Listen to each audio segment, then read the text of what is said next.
Hypercalcemia. So, what is hypercalcemia? Hypercalcemia refers to elevated calcium level in blood. Normal range is between 2.2 to 2.6 millimole per liter. That occurs in 10 to 20% of patients with advanced cancer, most commonly in cancer of a breast, kidney, lung, prostate, head and neck, and multiple myeloma. What is multiple myeloma? Multiple myeloma is a cancer that forms a type of white blood cell called plasma cell. So you have a lot of plasma cell in your blood, and they are what they are. This plasma cell are cancerous, so they're dividing crazy. Okay, hypercalcemia. Hypercalcemia could be caused by two mechanisms. Either the tumor is metastasized and now it is in the bone and is producing those cytokines, and those cytokines are activating osteoclast.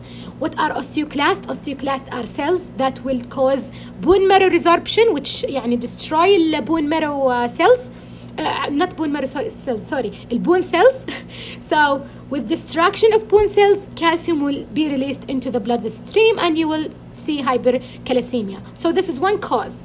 But the other cause and the mostly found cause, that some tumors, that tumors are crazy, okay?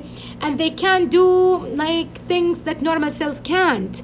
And with those mutations, they can turn into glands, for example. So this tumor cell is telling us, okay, not only parathyroid gland can produce calcium, but it can be a parathyroid gland. So this cancer or this tumor cell is able to act as a parathyroid gland, producing calcium or raising the level of calcium. So this parathyroid gland go to the bone and tell them, okay, please, can you get the calcium out of the bone? And you have this hypercalcemia in your blood. The frequency and severity of hypercalcemia in cancer patients has decreased in the past decade due to early and widespread use of bisphosphonate. So in the past, we didn't know maybe about the mechanism of this of action of hypercalcemia, okay, or we don't know how to treat it. But recently, we discovered a group of a drug called bisphosphonate. They work to lower the calcium level in the blood. So we said here, what is the mechanism of action? Pathogenesis involve either vocal bone destruction, osteolytic, or more frequently paraneoplastic syndrome. So الاوستيولايتيك, as I told you, إنه هو metastatic tumor that is present in the bone, producing those cytokines, telling the osteoclast to destroy bone cells. Okay, and more frequently, the thing that is happen more often is that paraneoplastic syndrome, that those tumor cell are able to act as parathyroid gland. So osteoclastic hypercalcemia is a result of direct bone invasion by a tumor or metastasis.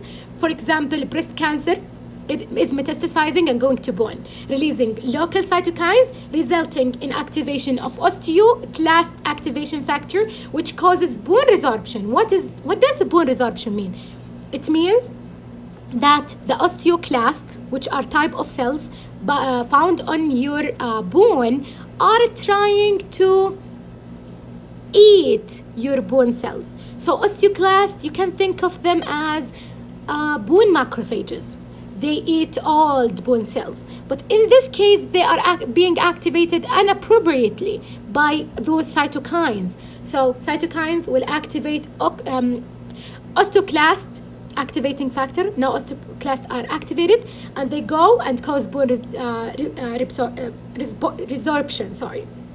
And this will lead to loss of the calcium that is found in the bone and get it out of the bone into the bloodstream. In paraneoplastic hypercalcemia, the tumor cells secrete parathyroid hormone-related protein, which can induce bone resorption without the cancer directly invading the bone. For example, lung cancer, and especially small cell lung cancer, those cells without metastasizing, without reaching the bone even, they are able to secrete parathyroid-related protein. This protein goes to the bone and tell the osteoclast, please eat the healthy bone. The healthy bone is being eaten, the calcium is being in the bloodstream, okay? So parathyroid hormone related protein is elevated in 18% of patients with hypercalcemia in cancer. So if I asked you what is the most common cause of hypercalcemia in cancer patient, you would say paraneoplastic syndrome or paraneoplastic hypercalcemia. Now, what is the clinical presentation? The patient came to you. How can you know if he has hypercalcemia? First, you look at the symptoms. What are the symptoms? It include nausea, vomiting, constipation, polyuria, and disorientation. So what does that mean? So you would say why this patient is having constipation. Because apparently this calcium, okay, is in the blood. So I have here mineral discrepancy. You know, whenever there is like in the blood more minerals than outside, for example, so the water that is outside the bloodstream will enter in order to make balance in those let's say electrolytes, right? So I'm taking this blood inside the bloodstream. So the patient will suffer from constipation. There is no enough water in the feces, right? And in the other hand, I have polyuria because my body is trying to get rid of those extra calcium, okay? So I have polyuria, I have constipation. And disorientation, it means that the patient mental status is disrupted, okay? Also, that could cause a stone, either renal or biliary, because our body is trying to get rid of calcium. Calcium can make stones, you know. What other thing? Bone pain, because bone is being distracted by osteoclast. Abdominal pain, nausea and vomiting, polyuria, depression in 13 to 14% of patients, anxiety, cognitive dysfunction, insomnia, and coma. Why does that happen? Can you just think about it? Why calcium hypercalcemia can cause those mental things? Because I'm not sure, but I'm thinking about it that way. You know that our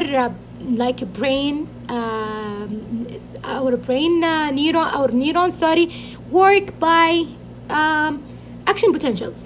Action potentials are induced by those electrolytes. Like if I open calcium channel, if I close the calcium channel, this will make the neurons active or disactivated. So when I have this disruptions in electrolyte, apparently it might affect the mental state, right? So clinical evidence of volume contraction secondary to progress dehydration may be apparent. So I have this volume disruptions, as I said, and there is dehydration because this water is trying to get into the bloodstream. Why is that? Because it needs to make balance between the electrolytes. Okay, what investigation I need to do in the case of hypercalcemia? You go and look for the parathyroid hormone level. If it's high, then okay, the cause is the paraneoplastic syndrome. You do ACG to detect the arrhythmias. We know that disturbance in the electrolyte can cause arrhythmias, either tachycardia or bradycardia. So, or not only this, but your heartbeats are not well. Okay. Also, you need to do imaging of bone scan or PET-CT scan to identify metastatic bone disease. If you think that the cause is not the parathyroid hormone, then it might be a metastatic disease. So you do this scan in order to know if there is tumors in the bone.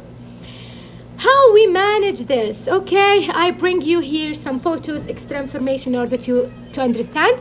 So treat the hypercalcemia first and the cause later. So the first thing we need to do is to lower this calcium because it's causing this emergency, right?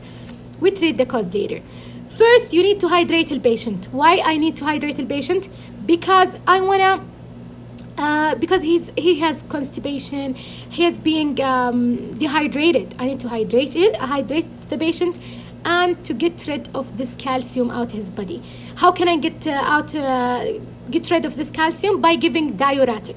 You give them hydration, you give them diuretic. The diuretic are going to work on the kidney to stimulate the kidney to get this calcium out. Hydration because I want to make a balance so I don't make those crystals and so on. Okay, so what to give? You give him 1 to 2 liters of isotonic saline. You would say, what is isotonic saline? It is usually normal saline that is 0.9% concentrated, NaCl.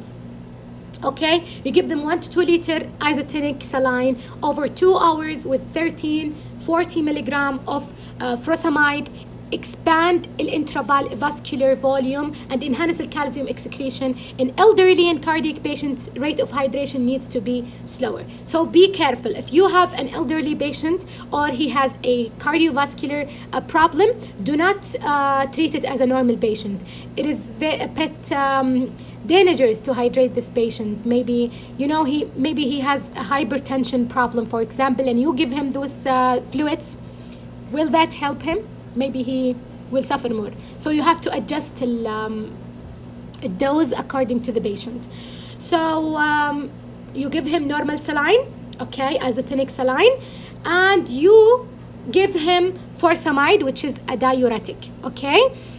This will expand the intracellular volume and enhance the kidney to get out of this. Okay, you also need to give him bisphosphonate via a complex mechanism inhibit the osteoclast and in turn both normal and physiological bone resorption. So why I use bisphosphonate?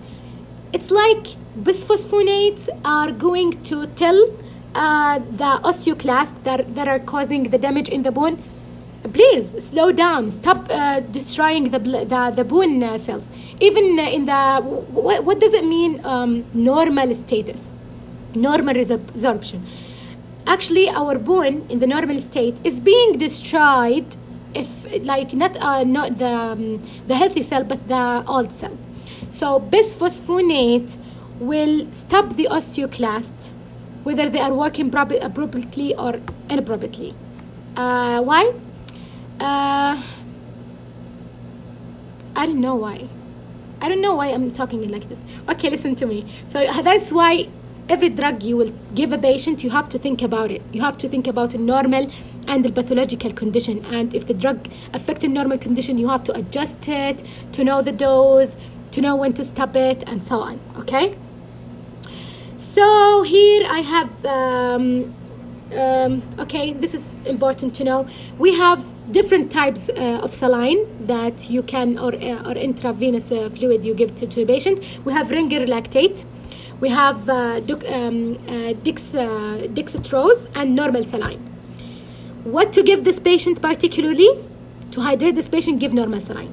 Do not give ringer. Why not to give ringer? Because let's see the comparison. Normal saline has no calcium.